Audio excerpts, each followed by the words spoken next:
اور اس نے بھی یہ جواب نہیں دیا کہ یہی میرا تخت ہے، بلکہ پوچھا بھی یہ گیا کیا تیرا تخت ایسا ہی ہے؟ تو اس نے جواب میں بھی وہی کہا گویا کہ یہ وہی ہے۔ اور پھر دوسری جو محل تیار کیا تھا شیشے والا، تو اس کو کہا گیا کہ اب اس محل کے اندر تم داخل ہو، چاہے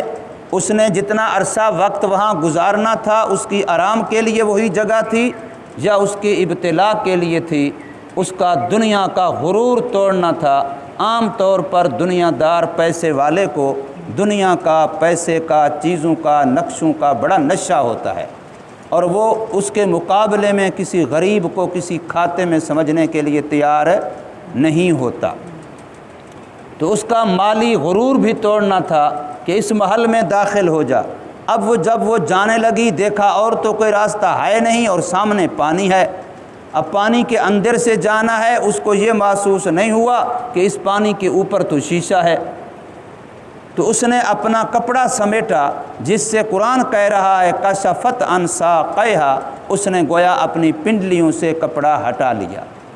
کہ پانی کے اندر جو داخل ہونا ہے۔ تو پھر اس کو بتایا گیا کہ یہاں پانی کے اوپر شیشہ ہے۔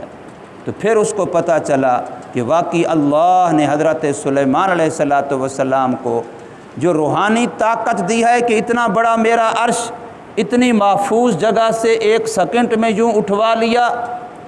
یہ اس کی ایسی خرق عادت، خلاف عادت کوئی طاقت ہے جو انسانی طاقت سے ماورا ہے۔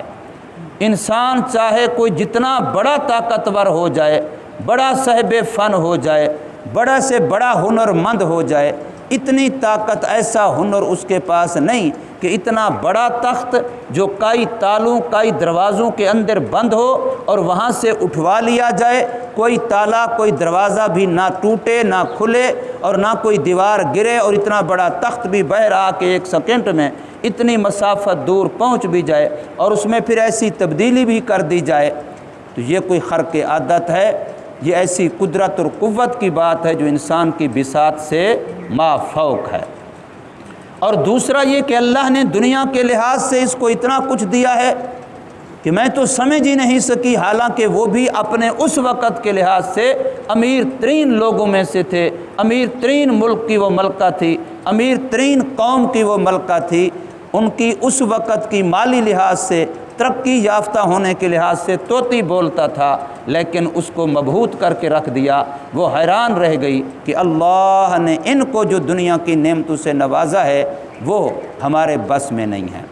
اب اس سارے قصے میں ہمیں کیا پیغام دینا مقصود ہے؟ اس وقت کے مشرکین مکہ کو کیا پیغام دینا مقصود تھا؟ اس میں اگر غور کیا جائے تو سارے اس قصے سے 3 باتیں مقصود تھیں۔ پہلی بات یہ کہ جب اتنی بڑی دولت مند،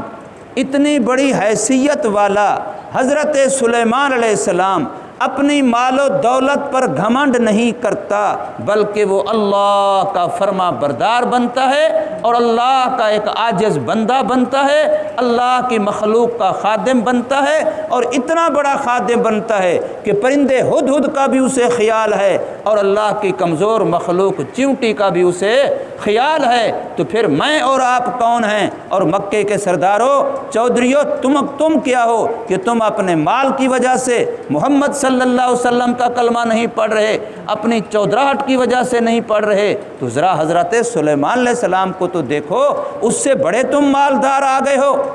اس سے بڑے تم چودھری اور سردار آ گئے ہو، ذرا اس کو تو دیکھو۔ تو یہ سمجھانا مقصود ہے کہ کہیں انسان مال کے نشے میں اور چیزوں کے نشے میں آ کر کے اللہ کے تعلق سے محروم نہ ہو جائے۔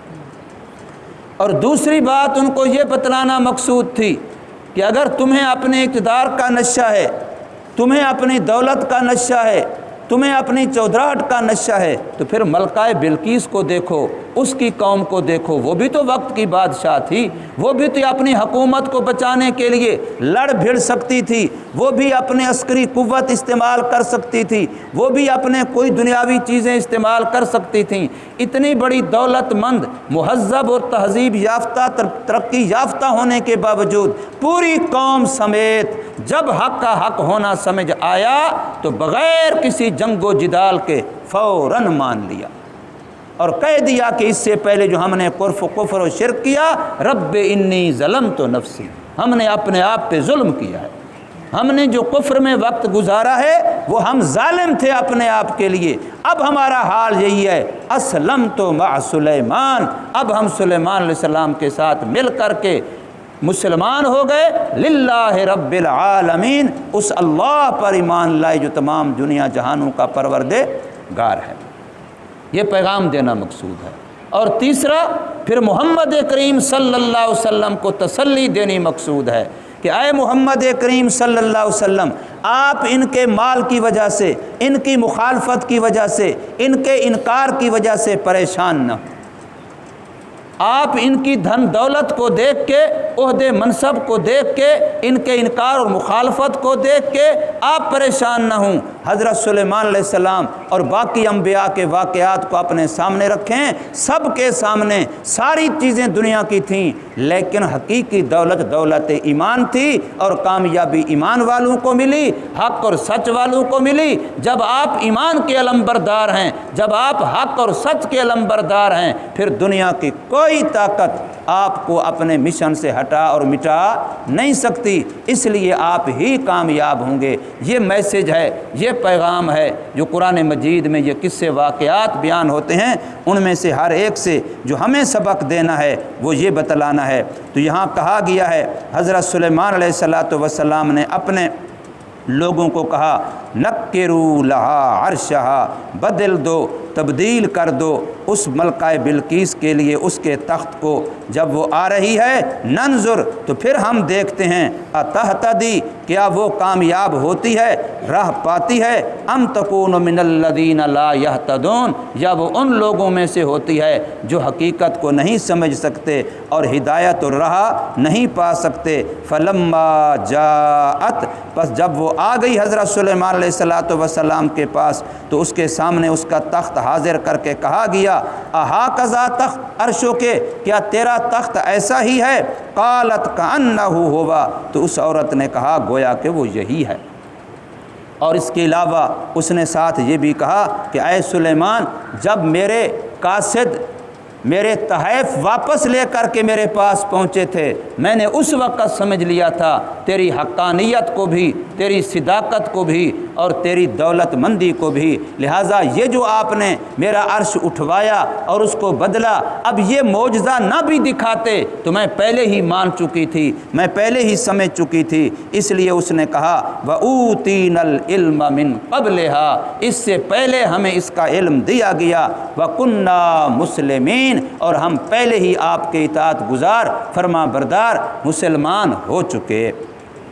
لیکن اس سے پہلے اظہار کیوں نہیں کیا؟ تو اس کی وجہ بھی قرآن بتلاتا ہے کہ اظہار اس لیے نہیں کیا، وَصَدَّهَا مَا كَانَتْ تَعْبُدُ مِن دُونِ اللَّهِ، کہ وہ جو عرصہ دراز سے آباء و اجداد سے بتوں کی پوجا یا سورج کی پوجا، غیر اللہ کی پوجا میں جو عادت بنی ہوئی تھی، ماحول بنا ہوا تھا، پوری سوسائٹی ایک کام میں لگی ہوئی تھی، وہ عرف و عادت، وہ سوسائٹی، وہ ماحول، وہ رکاوٹ بنا رہا کہ ہم اللہ کے علاوہ اوروں کی پوجا پاٹ کرتے رہے۔ اور اس کی علت یہی بتائی، انہا کانت من قوم کافرین، چونکہ وہ کافر لوگوں میں سے تھی، اسی ماحول میں تھی۔ اللہ کا شکر کیا کریں کہ اللہ نے ہمیں مسلمان کے گھر پیدا کیا ہے، اللہ کا شکر کیا کریں کہ اللہ نے ہمیں ماں کی گود میں کلمہ سنوایا ہے۔ ابھی ہم ماں کی پیٹ سے باہر آئے تو ہمیں سب سے پہلے اذان سنائی گئی، ہمیں سب سے پہلے اقامت سنائی گئی، ہمیں اللہ کی بڑائی سنائی گئی، محمد صلی اللہ علیہ وسلم کی رسالت کی اور نماز کی، اسی وقت ہمیں بتایا گیا کہ کامیابی نماز میں ہے۔ ابھی نماز فرض تو نہیں ہوئی، ابھی تو چند گھنٹے ہوئے بچہ پیدا ہوا ہے، لیکن اس وقت بھی بچے کے کان میں کہا جاتا ہے کہ حیا علی الفلاح، حیا علی الصلاح، اس وقت بھی صلاح اور فلاح کی دعوت دی جاتی ہے یہ اسلام کی برکت ہے، یہ اس قرآن کلمے کی برکت ہے، اس لیے اس کا شکر کریں۔ ورنہ جب بندہ کسی گندے ماحول میں ہوتا ہے، کسی برے ماحول میں ہوتا ہے، نکلنا چاہتا ہے بیچارہ پر نکل نہیں سکتا۔ کتنے سارے لوگ آپ کو ایسے ملیں گے کہ جب ان کو نیک ماحول ملتا ہے کسی اللہ والے کے پاس، کسی ذکر کی مجلس میں، قرآن و حدیث کی مجلس میں، تو ان کی آنکھوں سے آنسو بہنے لگ جاتے ہیں اور وہ رونے لگ جاتے ہیں کہ ہم کس دلدل کے اندر پڑے ہوئے ہیں، کہاں گندے ماحول میں پڑے ہوئے ہیں۔ تو اس لیے وہ بھی وجہ اس کی بتلائی گئی ہے کہ اس عورت نے باوجود ہے کہ وہ کہہ رہی ہے کہ ہمیں پہلے سے علم تھا اور ہم مطیع و فرما بردار تھے، لیکن اس کا اظہار کیوں نہیں کیا؟ وَصَدَّهَا مَا كَانَتْ تَعْبُدُ مِن دُونِ اللَّهِ، اور روکے رکھا اس کو اس چیز نے جن کی وہ عبادت کرتی تھی اللہ کے علاوہ، بے شک تھی وہ کافر لوگوں میں سے۔ اب دوسری بات اسے کہی گئی، قیل لہا، کہا گیا اس کو، ادخلی الصرح، اس محل میں داخل ہو جا، فلما رأتہ حسبتہ لجا، جب وہ اس کے اندر داخل ہونے لگی تو دیکھا اس کو تو خیال کیا اس کو یہاں تو گہرا پانی ہے، لجا کہتے ہیں گہرے پانی کو۔ وَقَشَفَتْ عَنْ سَاقَيْهَا، اب کپڑا سمیٹنے کے لیے اپنی پنڈلی سے کپڑا ہٹا لیا۔ قَالَ إِنَّهُ سَرْحٌ مُمَرَّدٌ، پھر حضرت سلیمان علیہ السلام کی طرف سے اسے بتلایا گیا کہ بے شک وہ ایسا محل ہے جس کو جڑا گیا ہے من قواریر، شیشوں سے۔ قالت، تو اب اس عورت نے ساری حقیقت کو تسلیم کرتے ہوئے کہا، رب انی ظلمت نفسی، اے پروردگار میں نے اپنے آپ پہ ظلم کیا کہ تیرے علاوہ اوروں کی پوجا پاٹ کرتی رہی، حالانکہ نعمتیں تو نے دیں، حکومت تو نے دی اور سارے اسباب تو نے دیے، جسم و جان زندگی تو نے دی، لیکن میں کسی اور کی پوجا پاٹ کرتی رہی تو یہ میں اپنے آپ پہ ظلم کرتی رہی۔ اب اعلان ہے وَأَسْلَمْتُ مَعَ سُلَيْمَانَ، میں مسلمان ہو گئی حضرت سلیمان علیہ السلام کے ہاتھ پر، للہ رب العالمین، اب میں نے اپنا سب کچھ حوالے اور سپرد کر دیا اس ذات، اس اللہ کے جو تمام جہانوں کا پروردگار ہے۔ قرآن مجید میں ملکہ بلقیس کا قصہ اتنا ہی ہے۔ ایک صحابی کا قول آتا ہے نبی پاک صلی اللہ علیہ وسلم سے کہ مجلس میں ان سے پوچھا گیا تو حضور نے فرمایا بھئی قرآن یہی کہتا ہے وَأَسْلَمْتُ مَعَ سُلَيْمَانَ لِلَّهِ رَبِّ الْعَالَمِينَ، اس سے آگے کہا کہ مسلمان ہونے کے بعد اب اس کو اس حکومت میں برقرار رکھا گیا یا حکومت سے ہٹا دیا گیا۔ حضرت سلیمان علیہ السلام نے اس کے ساتھ کیا برتاؤ کیا؟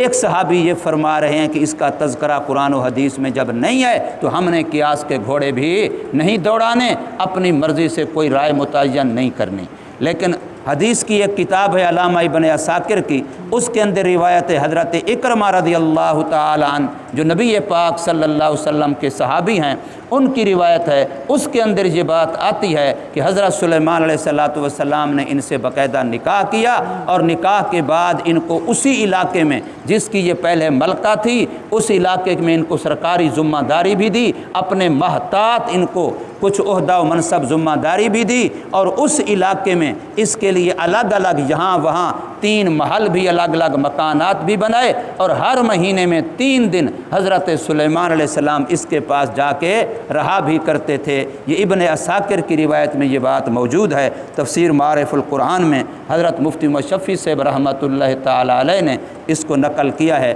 باقی اللہ ہی بہتر جانتا ہے، ہمارا کوئی علمی عملی عقیدے کا مسئلہ اس کے ساتھ وابستہ نہیں ہے۔ اللہ تبارک و تعالی ہمیں سمجھ نصیب فرمائے، عمل کی توفیق۔